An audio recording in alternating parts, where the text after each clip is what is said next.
Sont-ils beaux, curieux ou encore remarquables? Depuis avril 2016, un inventaire recense tous les arbres à La Réunion. Retour ce soir sur l'inventaire des arbres remarquables. Sur ce plateau, nous recevons Clément Aquilina, paysagiste au Conseil d'architecture, d'urbanisme et d'environnement. Bonsoir et bienvenue. Bonsoir. Par votre voix, on donne ce soir en quelque sorte la parole aux arbres. C'est important de pouvoir sensibiliser le public sur leur identité, leur histoire et sur ce qu'ils apportent. Oui, effectivement, je pense en particulier aux arbres urbains, hein. Les arbres sont vraiment porteurs d'énormément de bienfaits.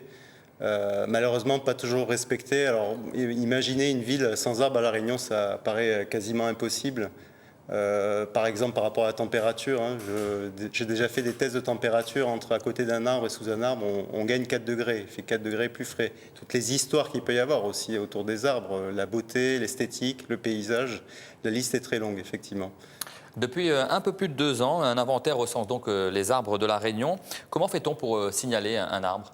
Alors en fait c'est assez simple, soit vous appelez le CIE directement ou alors vous allez sur le site du CIE, CIE974.com, vous avez un formulaire en ligne qui va vous proposer de signaler un arbre mais de manière très rapide, hein. On n'est pas obligé d'être un expert en arbres, il suffit de présenter l'arbre, en fait, le décrire rapidement, de dire où il se situe, puis laisser ses coordonnées parce que nous on a envie d'en savoir un peu plus, en général on vous rappelle ou on vous écrit pour en connaître un peu plus. Tout le monde peut donc apporter sa contribution. Il suffit de prendre une photo et de le signaler sur le site. Voilà, oui, tout à fait. Ou même à l'oral, hein, si vous-même vous connaissez un arbre, vous pouvez tout simplement me le dire. Que se passe-t-il ensuite? Ensuite, en fait, il y a tout un cheminement. L'arbre, en fait, va être recensé par des observateurs bénévoles. Alors ça, c'est des gens qui peuvent devenir observateurs. Tout simplement, ils font une petite formation au CIE sur le recensement des arbres, des fiches de recensement, de description très précise de l'arbre. Et ces arbres sont après étudiés en commission pied de bois. Alors, c'est un nom assez particulier, on va dire. Et c'est une commission d'experts avec des compétences très complémentaires. Alors, il y a bien sûr nos financeurs, la DACOI et le département qui financent ce projet. Après, vous allez avoir, par exemple, l'ONF, le Parc national, des personnalités comme des écrivains, des ethnobotanistes comme Roger Laverne, Isabelle Loireau, Alain Frété, François Le Jardinier, et puis plein d'associations, c'est important de le dire, qui œuvrent depuis des années sur la sensibilisation à la nature, à l'environnement. Alors comme par exemple Jardin Créole, l'APN, la SREPEN, le CAOI, le Conservatoire botanique, Palme Réunion, le CEE, donc beaucoup de monde. Et il y a tout un débat autour de ces arbres. Et d'ailleurs, il y a même une association qui s'appelle Arbres, qui gère un label national, en fait, hein, des arbres remarquables de France, qui est là. Donc il y a peut-être un jour où il y aura des arbres de l'inventaire des arbres remarquables de La Réunion qui se retrouveront remarquables à l'échelle de La Réunion. Donc on analyse avec tout ce petit monde tous ces arbres, et c'est assez bien débattu.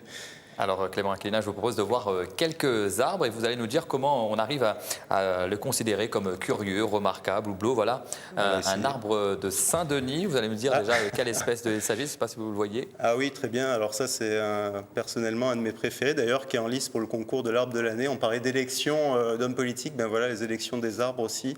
Et donc ça, c'est un ou plusieurs baobabs africains, Dansonia digitata, qui se trouvent au Camélia. Alors, au Camélia, c'est un quartier de Saint-Denis très bien arboré. Et voilà, peut-être le plus gros baobab de La Réunion. Alors c'est assez drôle parce qu'on croirait qu'il est très vieux, il a une centaine d'années. Pour un arbre, c'est comme je vous disais, si je disais qu'un enfant de 2 ans était très vieux. Donc c'est un arbre qui est tout jeune encore malgré sa taille. Et on espère qu'il pourra un jour atteindre les 2000 ans, 2500 ans que peuvent avoir les plus vieux baobabs. D'ailleurs, malheureusement, les plus vieux baobabs africains meurent à cause du changement climatique. Donc espérons qu'on arrive à redresser la courbe d'ici là pour sauver ces beaux arbres et au-delà tous les autres enjeux qu'il peut y avoir sur le... On va revoir une autre photo maintenant. Avec plaisir. Ce sont des flamboyants, oui. Si je me trompe. Alors magnifique, allée de, si je ne me trompe pas, 150 flamboyants, quelque chose comme ça, donc de Monsieur Potin l'Allemand à Saint-Pierre. C'est atemporel quand on est dans cette allée. On a l'impression, on ne sait plus où on est, on ne sait plus à quelle époque on est bercé tout simplement par la poésie de ces lieux. Une dernière une photo, un arbre à Sainte-Rose. Ah oui, celui-là, il est bien connu. D'ailleurs, c'est un arbre qui pourrait être, je pense, un jour arbre remarquable de France, avec l'association Arbre. Ça, c'est le badamier de Piton-Sainte-Rose, ravine glissante. Alors, il est sur la route des Laves et il y a toujours du monde assis en dessous, c'est ce que je disais. Il y a beaucoup d'histoires autour des arbres. Alors là, il y a toujours des gens en train de contrôler. En quelque sorte, c'est le phare de Piton-Sainte-Rose, celui-ci. magnifique. La Réunion, elle est riche en arbres remarquables? Oui, oui. Alors déjà, le patrimoine naturel de la Réunion est incroyable parce qu'on a des espèces endémiques, donc vraiment propres de la Réunion, qui sont un patrimoine mondial.